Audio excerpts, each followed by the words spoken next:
नमस्कार। आज हम सबकी श्रद्धेय और स्नेह मूर्ति लता दीदी का जन्मदिन है। आज संयोग से नवरात्रि का तीसरा दिन मां चंद्रघंटा की साधना का पर्व भी है। कहते हैं कि कोई साधक साधिका जब कठोर साधना करता है तो मां चंद्रघंटा की कृपा से उसे दिव्य स्वरों की अनुभूति होती है। लता जी मां सरस्वती की एक ऐसी ही साधिका थी जिन्होंने पूरे विश्व को अपने दिव्य स्वरों से अभिभूत कर दिया। साधना लता जी ने की, वरदान हम सबको मिला। अयोध्या में लता मंगेशकर चौक पर स्थापित की गई मां सरस्वती की ये विशाल वीणा संगीत की उस साधना का प्रतीक बनेगी। मुझे बताया गया है कि चौक परिसर में सरोवर के प्रवाहमय जल में संगमरमर से बने 92 श्वेत कमल लता जी की जीवन अवधि को दर्शा रहे हैं। मैं इस अभिनव प्रयास के लिए योगी जी की सरकार का, अयोध्या विकास प्राधिकरण का और अयोध्या की जनता का हृदय से अभिनंदन करता हूं। इस अवसर पर मैं सभी देशवासियों की तरफ से भारत रत्न लता जी को भावभीनी श्रद्धांजलि देता हूं। मैं प्रभु श्री राम से कामना करता हूं उनके जीवन का जो लाभ हमें मिला वही लाभ उनके सुरों के जरिए आने वाली पीढ़ियों को भी मिलता रहे। साथियों, लता दीदी की साथ जुड़ी हुई मेरी कितनी ही यादें हैं, कितनी ही भावुक और स्नेहिल स्मृतियां हैं।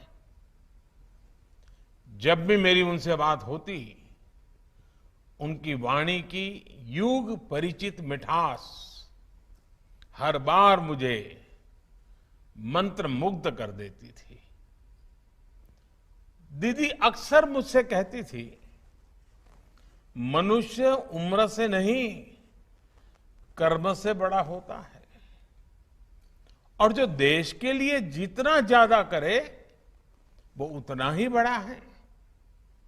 मैं मानता हूं कि अयोध्या का ये लता मंगेशकर चौक और उनसे जुड़ी ऐसी सभी स्मृतियां हमें देश के प्रति कर्तव्य बोध का भी एहसास कराएगी।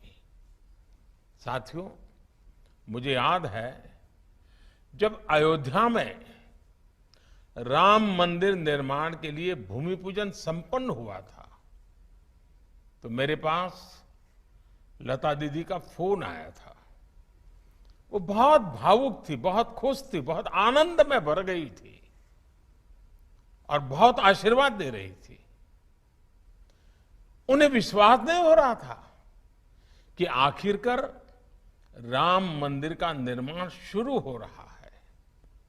आज मुझे लता दीदी का गाया वो भजन भी याद आ रहा है,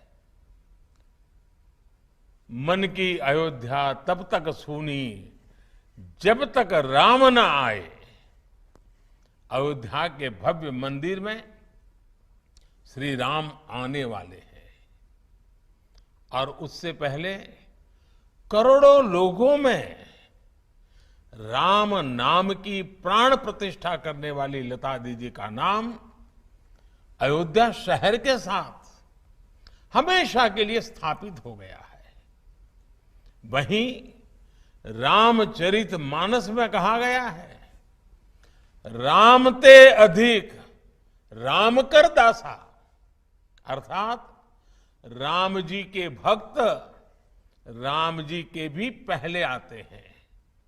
संभवतः इसलिए राम मंदिर के भव्य निर्माण के पहले उनकी आराधना करने वाली उनकी भक्त लता दीदी की स्मृति में बना है चौक भी मंदिर से पहले ही बन गया है। साथियों, प्रभु राम तो हमारी सभ्यता के प्रतीक पुरुष है। राम हमारी नैतिकता के, हमारे मूल्यों, हमारी मर्यादा, हमारे कर्तव्य के जीवंत आदर्श हैं। अयोध्या से लेकर रामेश्वरम तक राम भारत के कण कण में समाये हुए हैं। भगवान राम के आशीर्वाद से आज जिस तेज गति से भव्य राम मंदिर का निर्माण हो रहा है, उसकी तस्वीरें पूरे देश को रोमांचित कर रही है। ये अपनी विरासत पर गर्व, इसकी पुनः प्रतिष्ठा भी है और विकास का नया अध्याय भी है। मुझे खुशी है कि जिस जगह पर लता चौक विकसित किया गया है, वो अयोध्या में सांस्कृतिक महत्व के विभिन्न स्थानों को जोड़ने वाला प्रमुख स्थलों में से एक है। ये चौक राम की पैड़ी के समीप है और सरयू की पावन धारा भी उससे बहुत दूर नहीं है। लता दीदी के नाम पर चौक के निर्माण के लिए इससे बेहतर स्थान और क्या होता। जैसे अयोध्या ने इतने युगों बाद भी राम को हमारे मन में साकार रखा है, वैसे ही लता दीदी के भजनों ने हमारे अंतर मन को राममय बनाए रखा है। मानस का मंत्र श्री रामचंद्र कृपालु भजमन हरण भव भय दारुणम, या फिर मीराबाई का पायो जी मैंने राम रतन धन पायो।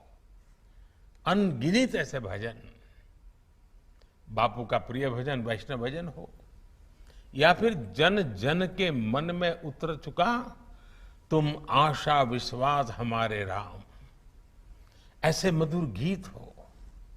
लता जी की आवाज में इन्हें सुनकर अनेकों देशवासियों ने भगवान राम के दर्शन किए हैं।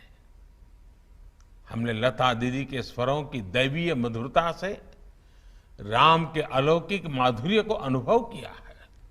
और साथियों, संगीत में ये प्रभाव केवल शब्दों और स्वरों से नहीं आता।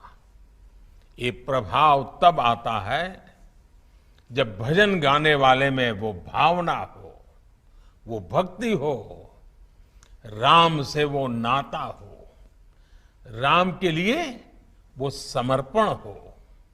इसलिए लताजी द्वारा उच्चारित मंत्रों में, भजनों में केवल उनका कंठ ही नहीं, बल्कि उनकी आस्था, आध्यात्मिकता और पवित्रता भी गूंजती है। साथियों, लता दीदी की आवाज में आज भी वंदे मातरम का आह्वान सुनकर हमारी आंखों के सामने भारत माता का विराट स्वरूप नजर आने लगता है। जिस तरह लता दीदी हमेशा नागरिक कर्तव्यों को लेकर बहुत सजग रही, वैसे ही ये चौक भी अयोध्या में रहने वाले लोगों को, अयोध्या आने वाले लोगों को कर्तव्य परायणता की प्रेरणा देगा। ये चौक, ये वीणा अयोध्या के विकास और अयोध्या की प्रेरणा को भी और अधिक गुंजायमान करेगी। लता दीदी के नाम पर बना ये चौक हमारे देश में कला जगत से जुड़े लोगों के लिए भी प्रेरणा स्थली की तरह कार्य करेगा। ये बताएगा कि भारत की जड़ों से जुड़े रहकर आधुनिकता की ओर बढ़ते हुए भारत की कला और संस्कृति को विश्व के कोने कोने तक पहुंचाना ये भी हमारा कर्तव्य है। भारत की हजारों वर्ष पुरानी विरासत पर गर्व करते हुए भारत की संस्कृति को नई पीढ़ी तक पहुंचाना ये भी हमारा दायित्व है। इसके लिए लता दीदी जैसा समर्पण और अपनी संस्कृति के प्रति अगाध प्रेम अनिवार्य है। मुझे विश्वास है भारत के कला जगत के हर साधक को इस चौक से बहुत कुछ सीखने को मिलेगा। लता दीदी के स्वर युगों युगों तक देश के कण कण को जोड़े रखेंगे। इसी विश्वास के साथ अयोध्या वासियों से भी मेरी कुछ अपेक्षाएं हैं। बहुत ही निकट भविष्य में राम मंदिर बनना है। देश के कोटि कोटि लोग अयोध्या आने वाले हैं। आप कल्पना कर सकते हैं अयोध्या वासियों ने अयोध्या को कितना भव्य बनाना होगा, कितना सुंदर बनाना होगा, कितना स्वच्छ बनाना होगा और इसकी तैयारी आज से ही करनी चाहिए। और ये काम अयोध्या के हर नागरिक को करना है, हर अयोध्या वासी को करना है।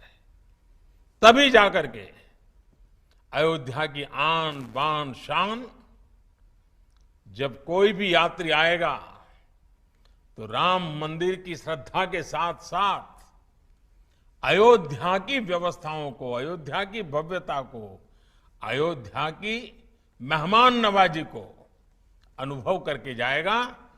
मेरे अयोध्या के भाइयों बहनों, तैयारियां अभी से शुरू कर दीजिए और लता दीदी का जन्मदिन हमेशा हमेशा के लिए प्रेरणा देता रहे। चलिए, बहुत सी बातें हो चुकी। आप सबको बहुत बहुत शुभकामनाएं। धन्यवाद।